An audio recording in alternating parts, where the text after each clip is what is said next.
ನಮಸ್ಕಾರ, ನೀವು ನೋಡ್ತಾ ಇದ್ದೀರಾ ನಿಮ್ಮ ನೆಚ್ಚಿನ ಸಿಟಿ ನೆಕ್ಸ್ಟ್ ನ್ಯೂಸ್ 24/7 ಚಾನೆಲ್.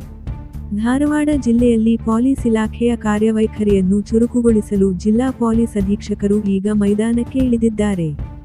ಇಂದು ಧಾರವಾಡ ಜಿಲ್ಲಾ ಪೊಲೀಸ್ ಅಧೀಕ್ಷಕರು ಎಸ್ಪಿ ಗುಡಗೇರಿ ಪೊಲೀಸ್ ಠಾಣೆಗೆ ವಾರ್ಷಿಕ ತಪಾಸಣೆಗಾಗಿ ಭೇಟಿ ನೀಡಿದರು. ಠಾಣೆಗೆ ಆಗಮಿಸಿದ ಎಸ್ಪಿಯವರಿಗೆ ಪೊಲೀಸ್ ಪೇದೆಗಳಿಂದ ಗೌರವ ವಂದನೆ ಮತ್ತು ಗಾರ್ಡ್ ಆಫ್ ಆನರ್ ಸಲ್ಲಿಸಲಾಯಿತು. ಈ ಸಂದರ್ಭದಲ್ಲಿ ಠಾಣೆಯ ಪ್ರತಿಯೊಂದು ವಿಭಾಗವನ್ನು ಎಸ್ಪಿಯವರು ಕೂಲಂಕಷವಾಗಿ ಪರಿಶೀಲಿಸಿದರು.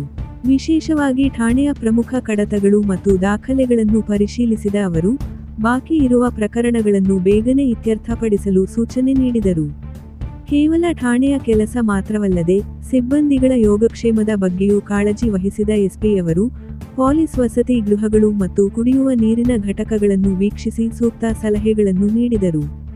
ಗಮನಾರ್ಹವೆಂದರೆ, ಗುಡಗೇರಿ ಮಾತ್ರವಲ್ಲದೆ ನವಲಗುಂದ, ಕುಂದಗೋಳ, ಹುಬ್ಬಳ್ಳಿ ರೂರಲ್, ಅಣ್ಣಿಗೇರಿ, ಅಳ್ನಾವರ ಮತ್ತು ಕಲಘಟಗಿ ಪೊಲೀಸ್ ಠಾಣೆಗಳ ವ್ಯಾಪ್ತಿಯಲ್ಲೂ ಬಿಗಿ ಪೊಲೀಸ್ ಬಂದೋಬಸ್ತ್ ಮತ್ತು ಕಾನೂನು ಸುವ್ಯವಸ್ಥೆ ಕಾಪಾಡಲು ಹಿರಿಯ ಅಧಿಕಾರಿಗಳು ಕಟ್ಟುನಿಟ್ಟಿನ ಕ್ರಮ ಕೈಗೊಳ್ಳುತ್ತಿದ್ದಾರೆ.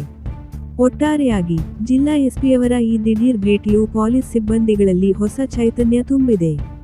ಸಾರ್ವಜನಿಕರ ಸಮಸ್ಯೆಗಳಿಗೆ ತಕ್ಷಣ ಸ್ಪಂದಿಸುವಂತೆ ಅವರು ಅಧಿಕಾರಿಗಳಿಗೆ ಖಡಕ್ ಸೂಚನೆ ನೀಡಿದ್ದಾರೆ. ಇಂತಹ ಮತ್ತಷ್ಟು ಸುದ್ದಿಗಳಿಗಾಗಿ ನಮ್ಮ ಚಾನೆಲ್ ಅನ್ನು ಈಗಲೇ ಸಬ್ಸ್ಕ್ರೈಬ್ ಮಾಡಿ. ಕ್ಯಾಮೆರಾಮನ್ ಜೊತೆ ನಾನು ನಿಮ್ಮ ವರದಿಗಾರ ಯು